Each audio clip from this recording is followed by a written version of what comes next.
Bom dia, povo lindo do Multiplique. Que alegria poder estar com vocês aqui nesta manhã. Ontem o Cabral falou sobre a caneca de alumínio, não está aqui, né? Tiraram? A caneca de alumínio. E hoje o meu desejo, a minha oração é oferecer a vocês pelo menos um cafezinho nesse momento da devocional, ok, queridos? Salmo 119, versículo 37, diz assim: Senhor, desvia os meus olhos das coisas inúteis e restaura-me por meio da tua palavra. Meu desejo é que esta seja a nossa oração também nesta manhã. Queridos, ser pastor, ser um líder, ser um multiplicador, ser um discipulador, não é difícil. Mas ser um pastor, ser um líder, ser um multiplicador, ser um discipulador com brilho nos olhos, não é fácil. E nesta manhã, eu gostaria que você pudesse realmente pensar e refletir, porque há muitas coisas que nós precisamos pedir a Deus para tirar dos nossos olhos, coisas inúteis. Eu tenho aprendido no meu ministério, 44 anos de ministério, tantas coisas inúteis fizeram parte da minha vida, do meu ministério.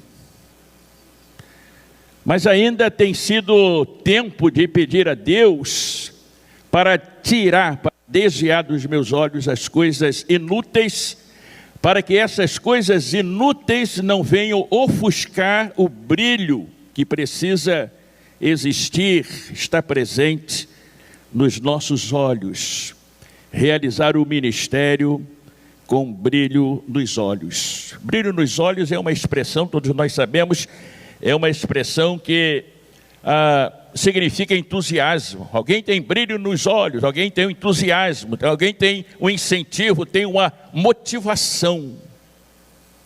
E é preciso então que o Senhor tire dos nossos olhos as coisas inúteis da nossa vida pessoal, da nossa vida familiar, da nossa vida ministerial, para que Ele possa restaurar cada um de nós com a sua palavra. Eu tenho 3 paixões na minha vida. Tem muitas coisas que a gente gosta, não é verdade? Mas a gente precisa ter paixões na vida. E eu tenho pelo menos 3 paixões na minha vida. E essas 3 paixões na minha vida, queridos, têm nutrido pelo Senhor esta restauração na minha vida, no meu ministério, para que sempre haja brilho nos olhos, no cumprimento da missão, no cumprimento da tarefa. A primeira paixão é a paixão por Jesus. Tenho paixão por Jesus.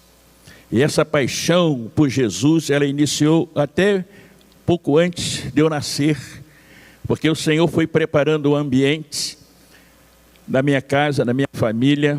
Meu avô, lá no Barra de Sana, estado do Rio de Janeiro, ele era líder de um centro espírita. Certa vez passou um comportor, naquela época, aquele que vendia o Novo Testamento, e ele comprou o Novo Testamento. E ele começou a ler aquele Novo Testamento numa tarde, chegou à noite lendo, entrou pela madrugada, pela manhã, e ele só terminou a leitura do Novo Testamento quando realmente chegou no último verso, numa tacada só. Leu todo o Novo Testamento, ele não conhecia o que era a palavra. E naquela manhã, daquele dia, Ao terminar o Novo Testamento, a leitura do Novo Testamento, ele tinha nascido de novo. Era uma nova criatura. À noite as pessoas chegaram para se reunir naquele centro espírita que ele dirigia. E as pessoas foram chegando. E ele então contou a história daquele livro e de Jesus e o que havia acontecido na sua vida. E várias pessoas naquela noite ali entregaram a vida para Jesus. Aquele centro espírita naquele dia foi transformado. Ainda não se usava essa nomenclatura, mas a partir daquele dia, um pequeno grupo multiplicador na casa do meu avô. E futuramente surgiu uma nova igreja a partir de então. Eu aprendi a amar a Jesus porque eu vi essas histórias, eu conheci essas histórias. E nesse ambiente em que a palavra focava e apresentava a respeito de Jesus, isso foi nutrindo meu coração por apego, por amor a Jesus.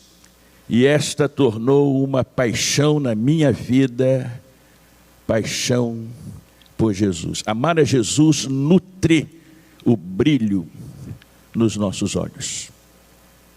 A segunda paixão que eu tenho é a paixão pela família. Com certeza, poderia dizer todos aqui, diriam a mesma coisa. Paixão pela família.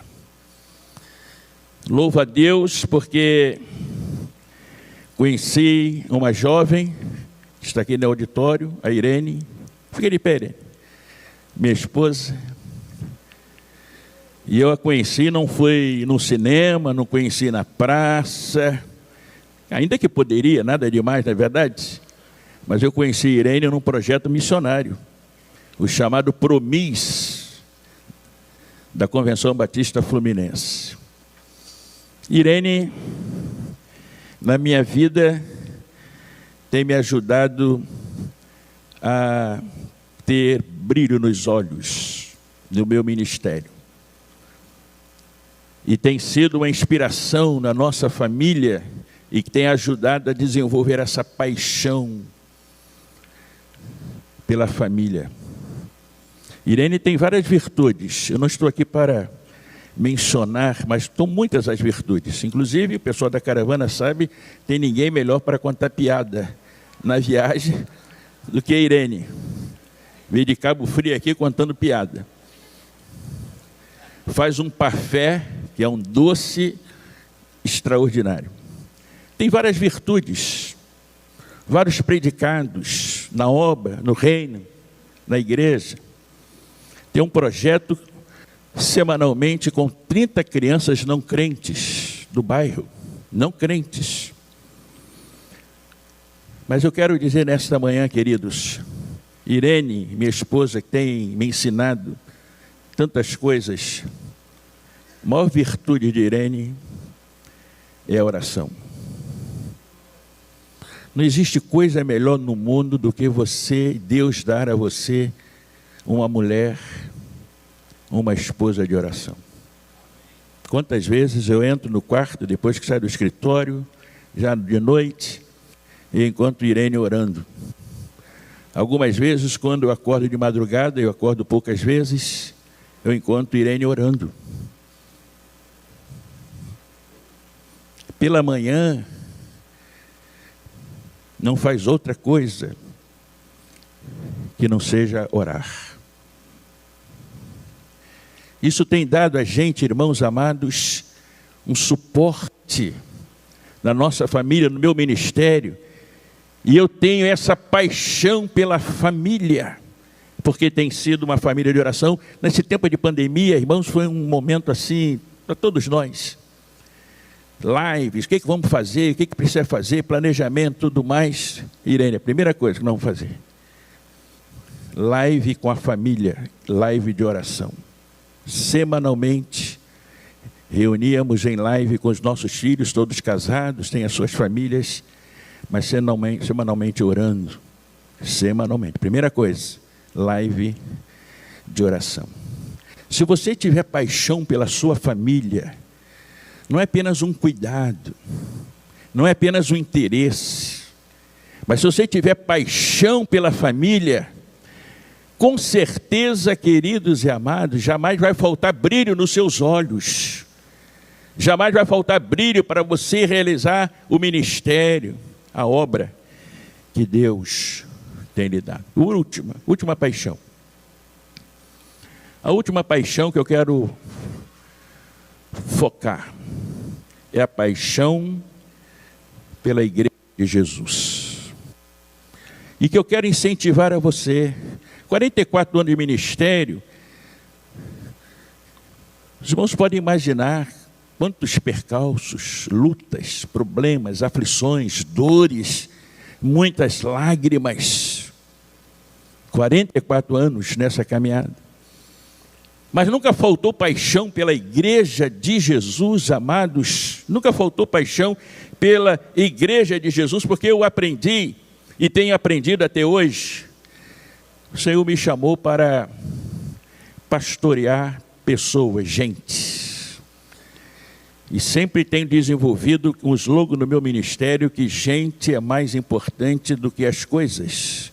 Gente é mais importante do que as ideias, até mesmo. E eu não fui chamado, ainda que eu goste muito, os colegas que são próximos aqui sabem disso, eu gosto muito de teologia, se fala um assunto teológico, eu estou ali ávido, gosto de ouvir e debater, mas eu não fui chamado nem para pastorear teologia. Eu não sou chamado para pastorear ideias, de modo geral, coisas especulativas, eu fui chamado para pastorear pessoas, e as pessoas precisam ser mais importantes. Eu sou de uma geração que, e muitos aqui, por certo, sou de uma geração de que criança na igreja não podia pegar no microfone. O líder que colocava o microfone para a criança, porque não podia cair o microfone do chão, porque se caísse o microfone do chão, era uma encrenca, era um problema, muitas reuniões. Eu sou de uma geração de que a criança não subia na plataforma do púlpito, não podia subir. Essa geração em que as coisas, muitas vezes, eram muito mais importantes. E eu fui aprendendo que não são as coisas, são as pessoas que são importantes na nossa vida, no nosso ministério. E quando a gente se identifica com isso, queridos e amados, a gente começa a nutrir a paixão pela igreja de Jesus. O tempo de pandemia foi um tempo árduo, difícil, lutas, e o ministério tem sido tempo de muitas lutas, muitos problemas. Mas não pode faltar a paixão por Jesus, não pode faltar paixão pela família, não pode faltar paixão pela igreja. Certa vez, uma batalha árdua, sangrenta, ferrenha. A batalha era grande. Os inimigos avançavam. E aí o tenente chegou para o comandante e disse: olha, comandante, são muitos. Eles estão avançando, estão se aproximando, e são muitos. Já podemos perceber que são muitos, eles estão avançando. E o comandante então chegou para aquele soldado, aquele tenente, e disse assim: nós não estamos aqui para contar os inimigos, nós estamos aqui para vencê-los, e venceremos.